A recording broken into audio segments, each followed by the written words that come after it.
Within minutes of the full slate of guilty verdicts against Hunter Biden yesterday, radical and repugnant reactionary Congresswoman Lauren Boebert tweeting out some very, very hard stuff, saying, quote, Hunter Biden was proven guilty.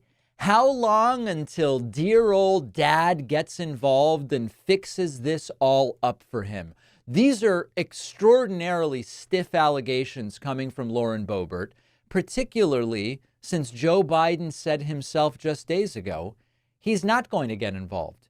He's going to respect the decision of the jury. He's not going to be pardoning his son, Hunter Biden. Take a look at this. He is on the record saying it.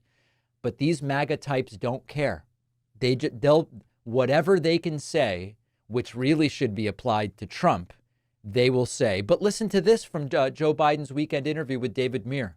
Your son Hunter is on trial, and I know that you cannot speak about an ongoing federal prosecution. But let me ask you, will you accept the jury's outcome, their verdict, no matter what it is? Yes. And have you ruled out a pardon for your son? Yes. He has ruled out a pardon for Hunter Biden. Joe Biden has many things that we could say are deficits or that we don't like. He didn't do enough of this. He didn't do enough of that. But Joe Biden knows that the rule of law is too important to our democracy for him to jump in and say, hey, you know what? I'm going to pardon Hunter Biden. Even though, and this is an incredible thing, if you want to talk about prosecutorial discretion, if you want to talk about crimes or alleged crimes for which individuals are usually not prosecuted, what Hunter Biden did, the trying to obtain a firearm even though it was illegal for him to do so, almost none of the instances of that are prosecuted. The prosecutorial discretion, when you look at Trump and when you look at Hunter Biden, is very biased against Hunter Biden. I looked at numbers. There's a 10-year period during which only 0.05% of those who did what Hunter Biden did were actually prosecuted. Usually, you would not be prosecuted for what Hunter Biden did. I'm not saying you shouldn't be. We need to take very seriously our gun laws. Part of the problem is we don't. And Republicans don't want to, by the way. But if you want to talk about prosecutorial discretion, if anything, Hunter Biden's the one who got railroaded. I'm not making any defense. I'm merely pointing that out.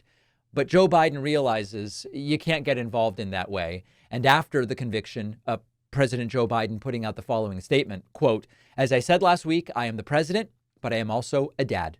Jill and I love our son. We are so proud of the man he is today. So many families who have had loved ones battle addiction understand the feeling of pride, seeing someone you love come out the other side and be so strong and resilient in recovery. As I also said last week, I will accept the outcome of this case and will continue to respect the judicial process as Hunter considers an appeal. Jill and I will always be there for Hunter and the rest of our family with our love and support. Nothing will ever change that. Can anyone in my audience genuinely and honestly say that you can imagine Donald Trump putting out such a statement if Donald Trump Jr. or Eric Trump or Ivanka or whoever were convicted in a criminal situation like this one? Can any of you say that this is how Donald Trump would react? Of course not. Trump would react by attacking the judge, the prosecutors, the jury, the entire system, framing himself and his family as the biggest victims in the world, referring to Donald Trump Jr. as a kid, even though he's almost 50, saying he's a good kid, and pretending that they're going after a toddler at the end of the day. That's how Donald Trump would react. So a notable difference, and if you want to see differences between reactions to the Trump verdict and the Hunter Biden verdict, look no further than Fox News, and that's what we're going to talk about next. It is time to start thinking like voters and to make sure that kids understand the importance of voting, how it works, registering, ballot initiatives, because so many kids just have no idea. That's why I wrote the new children's book, Think Like a Voter. I can think of no better time and no more important group of folks to try to reach. The book is now available at davidpakman.com/book, where, by the way, you can get the first two books in the series as well. Think Like a Detective and Think Like a Scientist. Really important stuff. Donate them to local libraries, classrooms, read them with the kids. davidpakman.com/book.